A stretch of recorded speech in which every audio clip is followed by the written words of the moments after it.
Okay, another video, another vest. This time's Woolpower. It's a Swedish brand.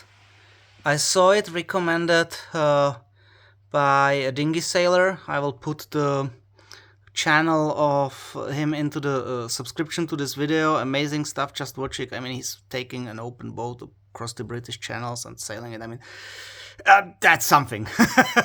It's not just really a demanding sailing ground, it is really as well from a weather perspective something serious, sometimes at least, right? Like anything at the sea. So you want to be prepared, and I mean this was his recommendation, so I bought it.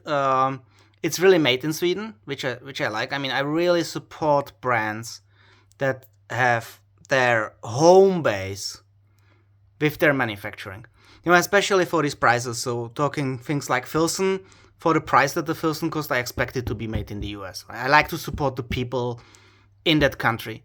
I'm buying Swedish brands. I want them to be manufactured in Sweden. And that's a little bit of a beef that I have with Raven, and I will make a different video about that. So now to the vest. It is different to the Filson one. It's not so sturdy. It's really warm, and it has a different style of material. Like the wool is differently processed and made into textile. It is very soft.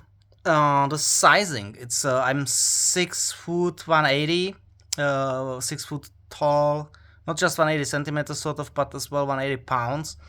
And the large is rather on a larger side here. But if I were to compare it to a Filson, the large in this Woolpower is about medium at Filson. So sort of like in the same area, just for a reference if you think of buying those. Again, bought by my own money. You can see the wear and tear a little bit here. So I have this for years, use it for years. Very happy with its softness. And especially in particular the color here. It's double stitch, it's very warm, it's amazing. The one thing that I don't like compared, for example, to Filson is, I mean, this huge brand over there. I mean, come on, guys. You know, imagine you sit somewhere, then you have this huge commercial label here.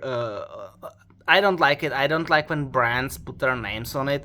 All my Filsons that I own don't have Filson written over it, and I'm happy for it. I don't need to go and show somebody what brand I bought. Makes no sense to me. But overall, a different philosophy. This is not as sturdy. The material is not as thick. It has a very different philosophy. I would say in that case, it has a little bit of a different use case. And the big plus, and why I'm keeping this and why I'm loving this, is just this huge, very warm color. So even winter skiing, this is what I have.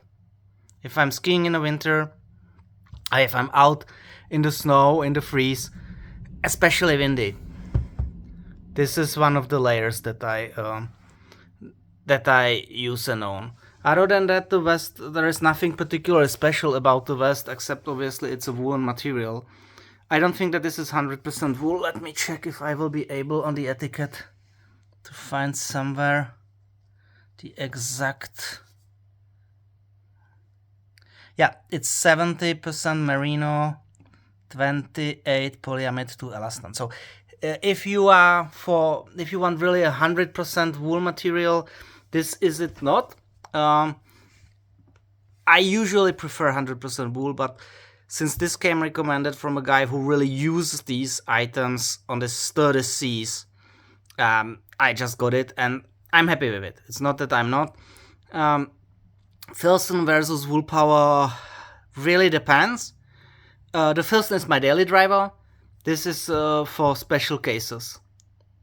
Yeah, so again, right, bought by my own money, no affiliation with Woolpower. I just thought for people that spend their times on the sea, in the outdoors, or in cold environment. Maybe you work in a workshop where there is no heating. For those of you, just a small review from my side. Thank you for watching.